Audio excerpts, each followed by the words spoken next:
Well, hey, good day to you. This is Todd. I am a regular dude walking in the Word.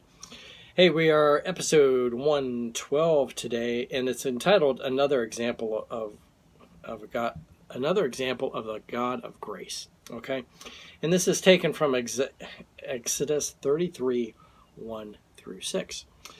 And so I'm going to start reading here. I'll be reading from the NIV today, and I'm going to put my spectacles on so I can see what I'm reading here.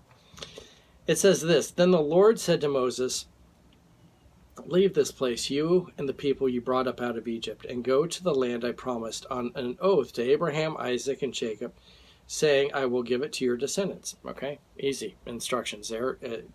You're going to leave this place, and I already promised to the forefathers that you'd have this place. Verse 2, I will send an angel before you and drive out the Canaanites, the Amorites, the Hittites, the Perizzites, Hivites, and the Jebusites.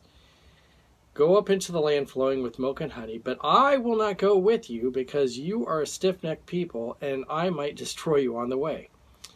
When the people heard these distressing words, they began to mourn, and no one put on any ornaments, for the Lord had said to Moses, Tell the Israelites, you are a stiff-necked people. If I were to go with you, even for a moment, I might destroy you. Now take off those ornaments, and I will decide what to do with you.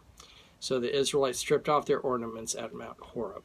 Okay, no jewelry. They weren't wearing any jewelry at that point. So God has said to the people, "Hey, I'm going to send an angel ahead of you. The angel's going to be doing driving out all the enemy, but I'm not going to go with you." Okay. And he says, this is why I'm not going to go with you, because if I were to go with you, you are such a stiff-necked people. Another word for stubborn.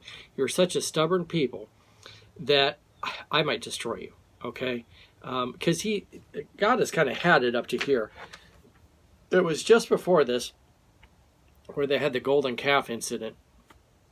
And all it was Moses was gone, speaking to God up on the mountain.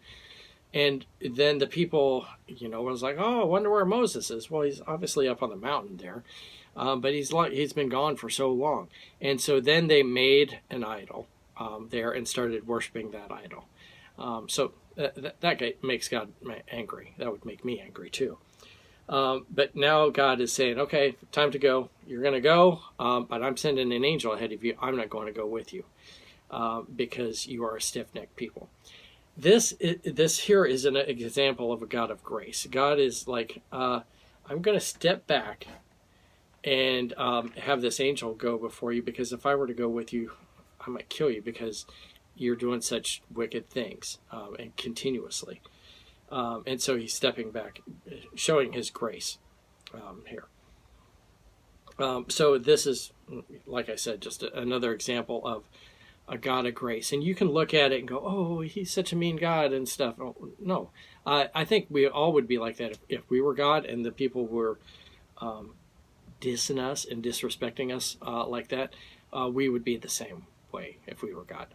But God is a God of grace, and he's saying, hey, I'm going to step back here and let the angel go ahead of you. So today, that applies to today. Our God is a God of grace.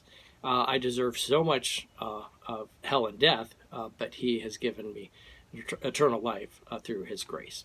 Hey, thanks for watching. I'm a regular dude walking in the Word, and I look forward to seeing you tomorrow as we continue our journey through Exodus. Lord's blessing. I'll see you then.